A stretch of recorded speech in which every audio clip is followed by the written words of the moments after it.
Well, brothers and sisters, we are at the end of Jujutsu Kaisen. One more chapter, and it's either the end of a part 1 or the unfortunate conclusion of Jujutsu Kaisen altogether. This ending definitely has me anxious for a series my entire channel is built around, and also one of my favorite manga as of recently. And it's because it's so important that I wonder if this is truly how Gege wants to leave things. This ending genuinely is a good conclusion. Everything worked out in our main cast favor. Most of the students survived, Sukuna is dead, the coin games have ended, and we are now entering a new era of Jujutsu.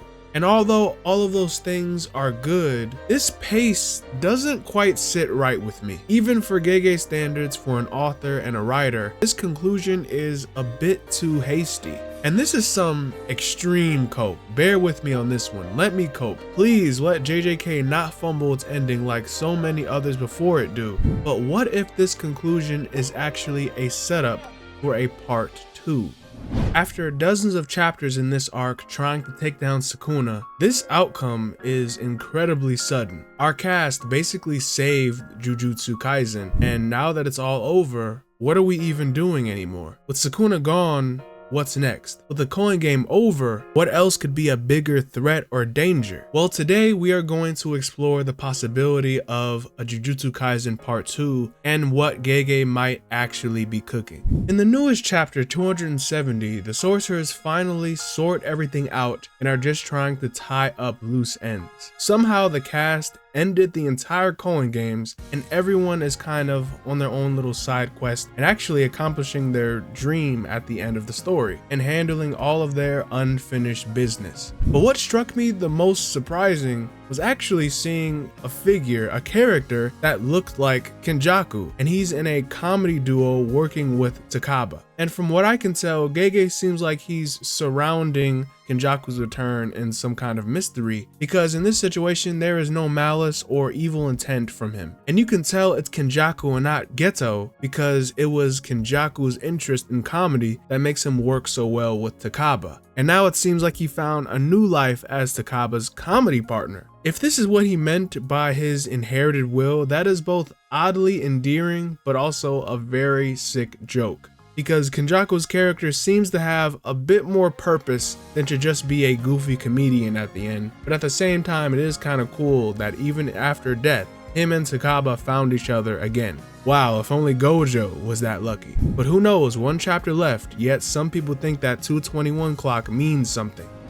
Kenjaku's return is literally impossible. Yuta stated that he had Rika consume a part of Kenjaku, and since he cut off the head, I'd assume that's the part that Rika ate, making Kenjaku's return totally impossible on so many levels. But on another note, the chapter itself is called A Dream's End, and we understand Kenjaku said that the space between dreams and reality is a curse. So from Megami's perspective, with everything working out this way so well in the end, could this current reality be like a curse?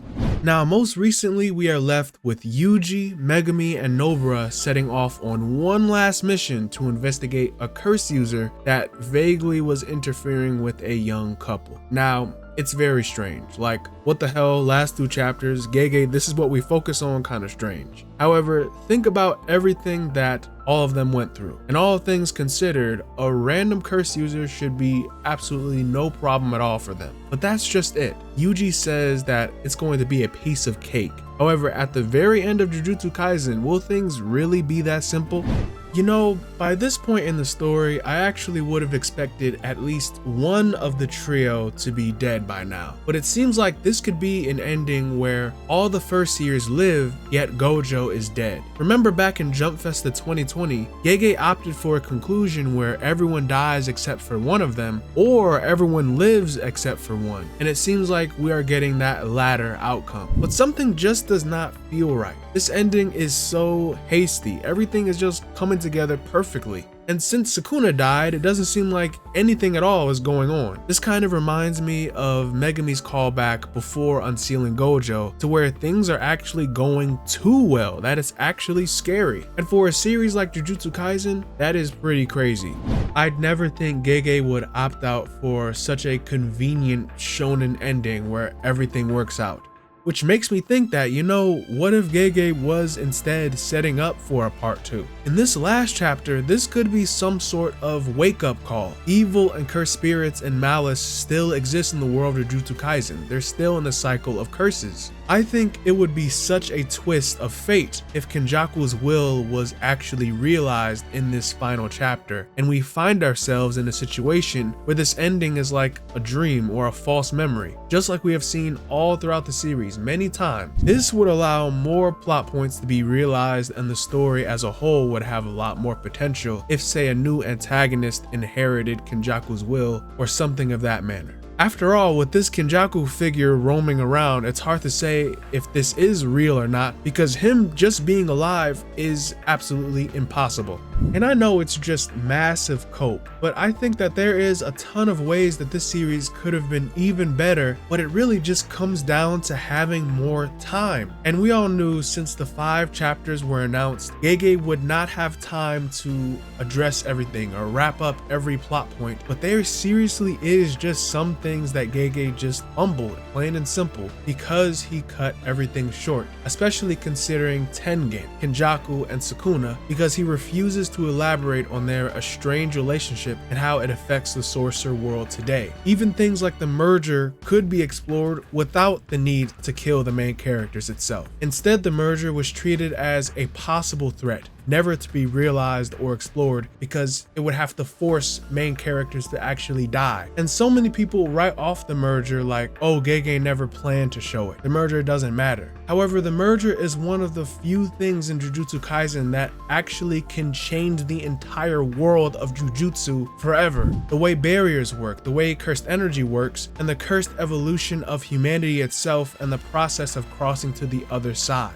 There was real potential there for a new era of Jujutsu. However, I guess now we're going to see if part 2 will ever realize that potential, if it will even happen or not.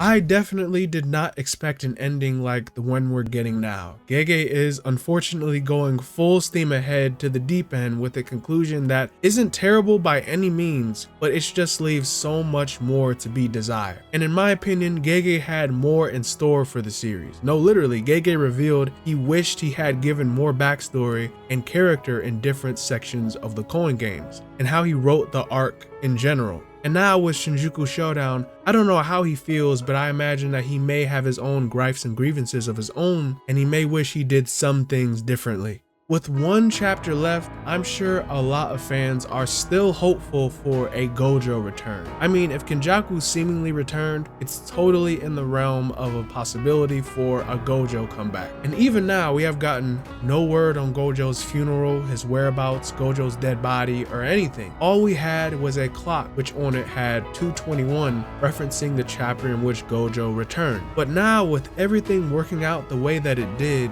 I honestly don't see any logical reason for Gojo's return. If Sukuna is truly dead, then Gojo's return is simply like a fan service, seeing as Gojo is quite literally the most popular character in all of Jujutsu Kaisen. So at the same time, it's sad and funny because Gege knows how important Gojo actually is, yet he keeps teasing his return even though he's almost certainly dead and gone.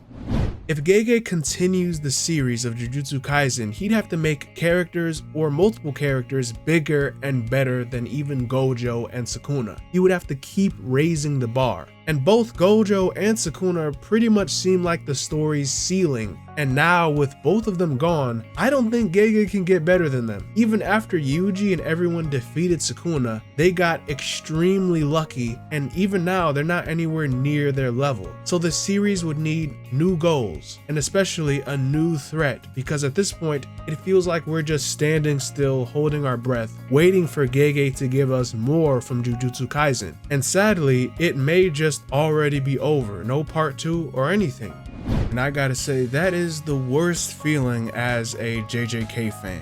When expectation does not meet with reality, it's often disappointing, and I'm afraid that's how it will feel when the conclusion of JJK hits. This last chapter is it. It's going to be the end of everything in Jujutsu Kaisen, or maybe it's going to signal a new beginning if Gege was to ever make a part 2. However, I have a very strong feeling that this might just be the end of it all, and whatever is left to finish would be handled through interviews, a spin-off, or extra content. Though even this past chapter has me very intrigued on what could possibly spark our interest now that everything is finished. Who or what will our sources face in the very last chapter of Jujutsu Kaisen? Whatever Gege creates, I hope that at the end, it at least leaves us either satisfied or even excited. Gege himself said that he wanted to make a satisfactory ending, so I guess we're going to see just how Jujutsu Kaisen comes to an end.